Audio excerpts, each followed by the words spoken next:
à thème, ne t'en faire pas, ne t'enfonce pas, c'est du gâchis. Bien sûr que on a dit parfois à certains joueurs, à certains jeunes joueurs notamment, de ne pas lâcher comme Sakho à l'époque au Paris Saint-Germain, de ne pas lâcher tout de suite, d'essayer de se battre pour gagner sa place, mais Hatem Ben Arfa n'est pas dans cette situation.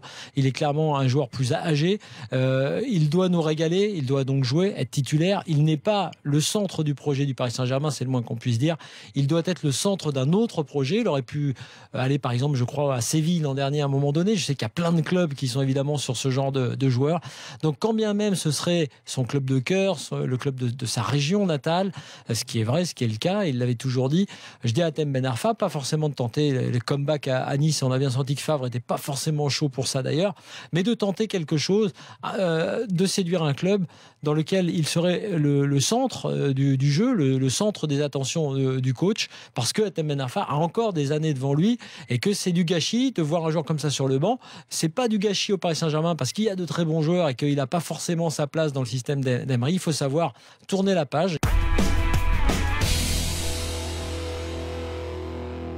Le travail effectué par ces coachs étrangers depuis le temps de Carlo Ancelotti et qui continue aujourd'hui à s'accroître. On commencera avec 6 coachs s'il n'y a pas de changement, s'il n'y a pas d'arrivée au départ la saison prochaine. C'est pour dire combien de fois, et sur le plan sportif, et sur le terme de la vision et de l'image vendue, ça rapporte gros et beaucoup positivement au championnat français. 6, tu as raison, hein. Emery, Favre, Jardim, Bielsa, Oscar Garcia et Ranieri. François, à ton avis? Moi, Alpha, je te répondrai par une question par rapport à ce que tu viens de nous dire sur l'apport de ces entraîneurs étrangers. Est-ce que tu peux nous rappeler les nationalités de 2 des 3 clubs qui sont rétrogradés cette saison? Bon, alors, un Uruguayen et un Portugais. Je suis d'accord avec beaucoup de choses sur ce que tu viens de dire, mais j'apporte juste un bémol. Mais un bémol qui me semble important, c'est que... Un Portugais qui commence quand même pas la saison avec Bastia.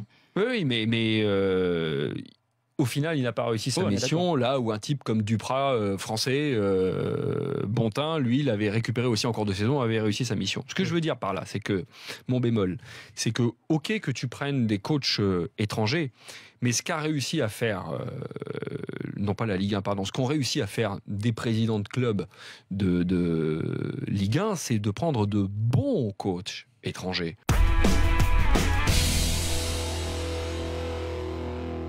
Qu'un joueur passé ou en devenir, ou un joueur actuel de l'équipe de France, aille mégoter devant un tribunal parce qu'il n'est pas d'accord sur une double imposition, alors que c'est le cadre légal, je trouve ça un peu mesquin, je trouve ça un peu bas. Et même si on pourrait discuter par ailleurs de est-ce que finalement les joueurs, même pour une phase de qualification, est-ce qu'ils doivent recevoir une prime lorsqu'ils portent le maillot de l'équipe nationale? Pour moi, le débat est ouvert. Mais je reviens et je termine par rapport à mon avis. Les joueurs, lorsqu'ils perçoivent des primes de l'équipe de France pour un parcours aussi brillant qu'une place de finaliste, 250 000 € pour nous, c'est beaucoup d'argent, mais on le sait. Pour eux, allez, c'est 15 jours de boulot pour 8 semaines de rassemblement. C'est pas grand-chose.